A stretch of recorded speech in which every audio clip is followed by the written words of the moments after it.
Yun guys, panay bagong araw, panay bagong vlog tayo ngayon. Matagal-tagal din tayong walang vlog, kaya napapaibig akong magluto ng isang masarap at papatok sa panlasa ng ating mga kababayang mga Pinoy.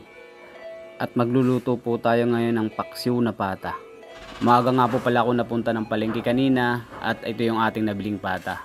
Pinatadtad ko na aayon sa ating lulutuin. At syempre, naugasan na rin natin. At habang tayo pa uwi ay may nadaanan akong nagtitinda ng sibuyas. At mura lang ang tinda nila, 30 pesos lang ang kilo, kaya hindi natin kailangan magtipid ng sangkap. Guys, ito nga pala yung ating gagamiting sangkap sa pagluluto ng ating paksiw na pata. Ayan, meron tayong bulaklak ng saging. Ako napapansin nyo, wala dyan yung daon ng laurel.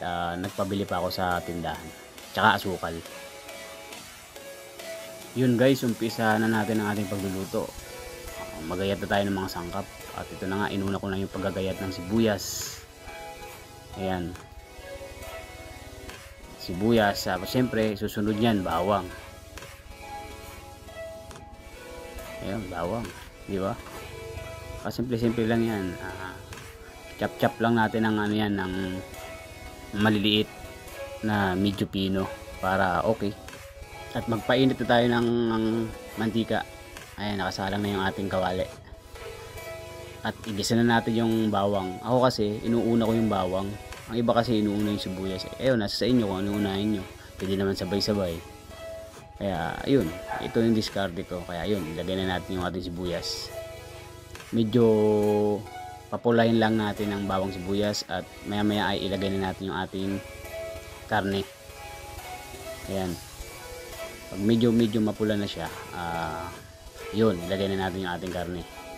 Isalansan ko lang ng maayos yung ating karne kasi medyo marami yung ating nabiling karne para magkasya sa ating lutuan at madaling haluin at madaling baliktarin.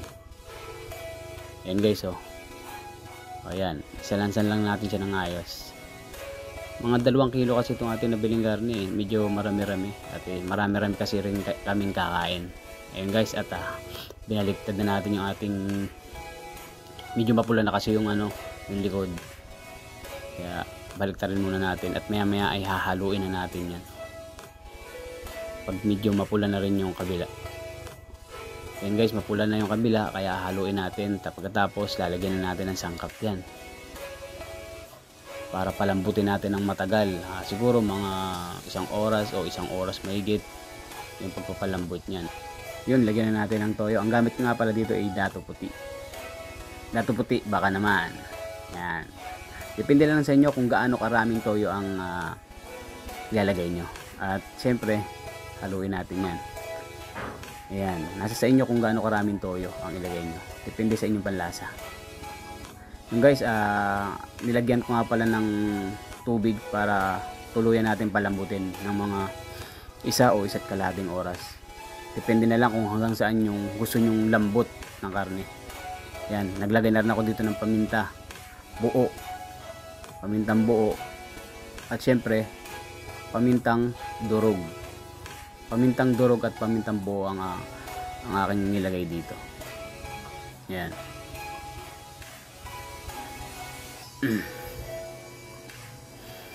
At syempre ilagay na natin yung ating asukal. Yan, depende na rin sa inyo kung gaano karaming asukal lang ilagay nyo. Nasa sa inyo yun.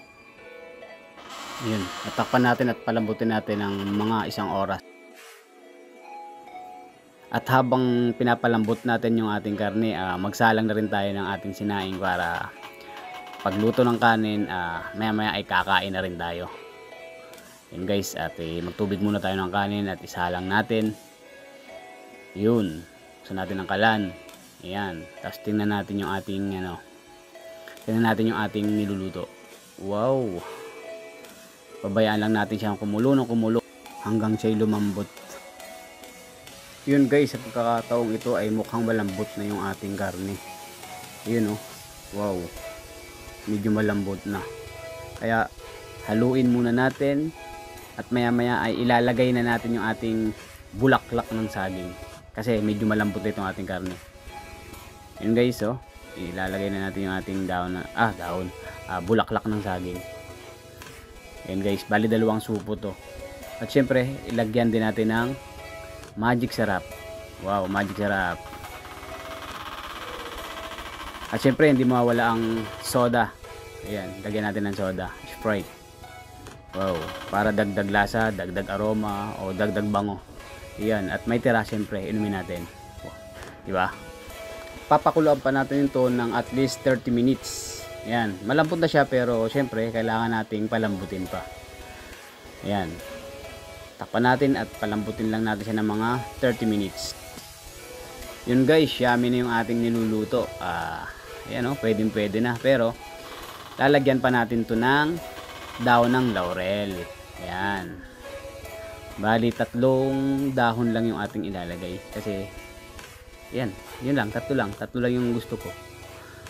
Ayan. Siyempre, ilalagay na natin yung ating dato puti. Ayan. Sa huli nilalagay yan para hindi kumunat yung karne. Pag medyo malambot na yung karne, saka natin lagyan ng suka. At huwag nating hahaluin. Ganyan-ganyan lang. Para hindi kumunat. At takpan lang natin. At syempre, inaanan natin yung apoy dahil ito na yung final na magpapalambot sa kanya. Pakuluan lang natin siya at least 20 minutes. Yun guys, tinan mo guys oh. Pwede na yung ating malambot na yan. Tikman natin. Wow. Wow, sarap. Yun na. Pwede na. Yun o.